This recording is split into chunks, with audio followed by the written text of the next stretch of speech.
हमने ये भी निर्णय किया है कि गांव के अंदर जो हमारे लोग जो पंचायत भूमि के ऊपर मकान बना हुआ था और वो भी लिटिगेशन के अंदर फंसे रहते थे, उसका भी समाधान हमने निकाला है।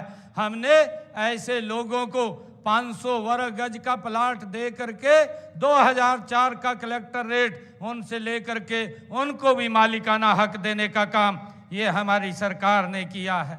आदरणीय धन्ना भगत जी ने भूखे को भोजन देने का जो संदेश दिया है उसे अपनाते हुए देश के यशस्वी प्रधानमंत्री आदरणीय नरेंद्र मोदी जी ने जो प्रधानमंत्री गरीब कल्याण अन्न योजना के तहत 2028 तक जो बीपीएल परिवार हैं उनको मुफ्त में राशन देने का निर्णय हमारी सरकार ने किया है।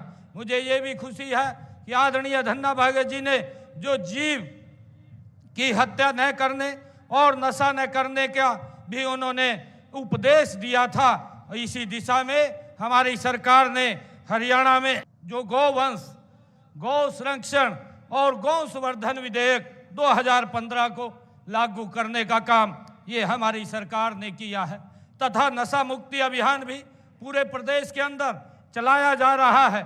इस अभियान के तहत मैं लोगों को जागरूक करने के लिए प्रदेश के अंदर एक साइक्लोथॉन यात्रा का भी आयोजन किया जा रहा है। मेरा आप सभी से अनुरोध है कि आप नशे के खिलाफ जन जागरण के इन कामों में अपना हाथ बटाएं। मेरा आप लोगों से आग्रह है कि जो ये नशे के खिलाफ एक मुहिम चली है, ये हमें धन्ना भगत जी से ही प्रेरणा मिली है कि नशे को हमने जड़ से समाप्त करना है। और ये नशा जड़ से तब समाप्त हो सकता है जब इसके अंदर पूर्ण रूप से समाज इसमें आकर के अपनी भागीदारी आयोजित करेगा। और जब आप लोग इसमें शामिल होंगे तो यह नशा पूर्ण रूप से समाप्त होगा। इसके लिए हमने जन जागरण अभियान चला रखा है और हमने कानूनी तौर के ऊपर भी इसके ऊपर सख्त कार्रवाई करने का निर्णय हमारी सरकार ने लिया है।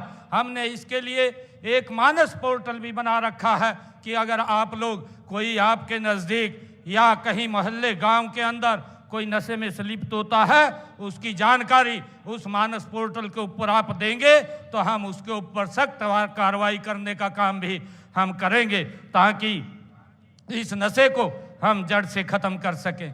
मुझे खुशी है कि धन्ना भगत जी ने भगवान श्री कृष्ण जी के कर्म योग को भी अपनाने का बल दिया है। गीता के इस अमर संदेश को विश्व भर में फैलाने के लिए देश विदेशों में अंतर्राष्ट्रीय गीता जयंती महोत्सव का आयोजन भी वो किया जा रहा है। इसी प्रकार से नई पीढ़ियों को आचार व्यवहार बचपन से ही सिखाने के लिए पाठ्यक्रम पुस्तकों में गीता के अध्याय और संतों की वाणियों को भी इसमें शामिल किया गया है।